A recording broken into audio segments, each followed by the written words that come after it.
Jambo tu la style la kuapproach uwajibikaji haliwezi kutugombanisha. Serikali tunapoombwa haki za wafanyakazi, na Mheshimiwa Rais amekuwa mstari wa mbele, tumetaja mambo mengi makubwa aliyotufanyia, lakini mwisho wa siku serikali itadai wajibu. Sasa katikati yetu na miongoni mwetu kuna wengine wapo, mtu mmoja tu anaweza kuharibu taswira yetu wote. Jana Mheshimiwa Waziri Mkuu mmemsikia, alikuwa anatolea habari ya Mkalama kule halmashauri, ujenzi wa jengo.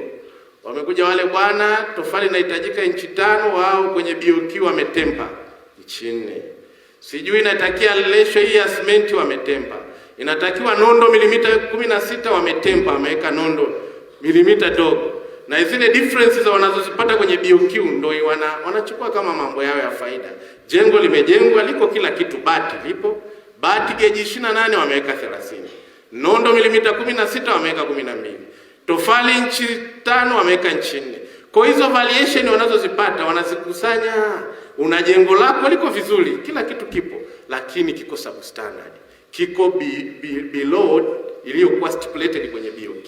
Sasa watu kama hawa muda mwingine wanatia hasira.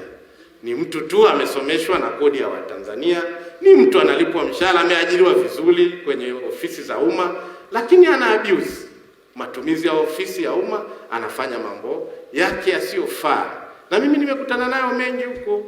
Unakuta mtu hapa amepewa barabara mradi mkubwa wa lami. Lami ile ina specification yake.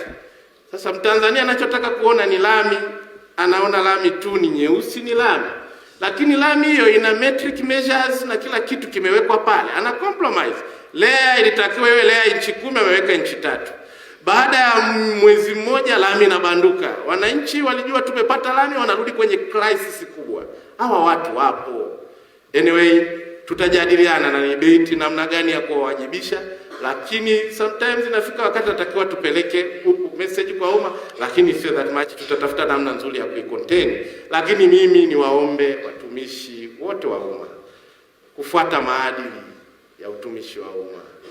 Kufuata maadili ya utumishi wa umma. Leo hii wenyewe watu wamekuwa very ambitious na maisha. Anaajiriwa leo hii anataka awe na kila kitu ambacho ndugu yangu hapa, mwenyekiti wangu na rais wangu amefanya kazi miaka 20 hana. Yeye siku 2 kijana mnamkabidhi kazi, anataka awe tajiri milionea. Alafu anawaona wote aliowakuta kazini hamna kitu hawa. So wajanja. Sasa tukiruhusu namna hiyo, tutaenda mahali tutalimaliza taifa letu. Mheshimiwa mgeni rasmi, kuibuka upya kwa baadhi ya viongozi wa kisiasa kuwadhalilisha watumishi wa umma. Mheshimiwa Waziri, tumeanza kushuhudia siku za hivi karibuni imeanza kuibuka upya kwa tabia ya baadhi ya viongozi wa kisiasa kuwadhalilisha watumishi wa umma wanapotekeleza majukumu yao, hususan wakati wa ziara za ukaguzi wa miradi ya maendeleo zinazoambatana na vyombo vya habari. Ingawa TALGWU inaunga mkono kikamilifu usimamizi na uwajibikaji mahala pa kazi, chama kinaona kuwa si sahihi, haki wala maadili kwa viongozi kutoa matamko ya kuwatuhumu watumishi wa umma hadharani kwa kuwaita wezi au wazembe wakati tuhuma hizo bado hazijachunguzwa wala kuthibitishwa na mamlaka husika.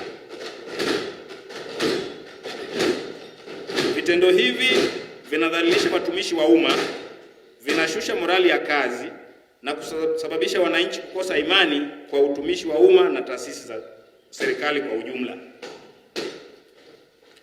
Mheshimiwa mgeni rasmi, TALGWU inasisitiza umuhimu wa viongozi wa kisiasa kufuata taratibu za kisheria na kiutawala pale changamoto zinapojitokeza, na tunatoa wito kwa viongozi wa kisiasa kuzingatia misingi ya heshima, haki na ushirikiano katika utekelezaji wa majukumu yao, kwani TALGWU tuna wajibu wa kusimama imara katika kulinda heshima, haki na hadhi ya watumishi wa umma kwa maslahi ya taifa.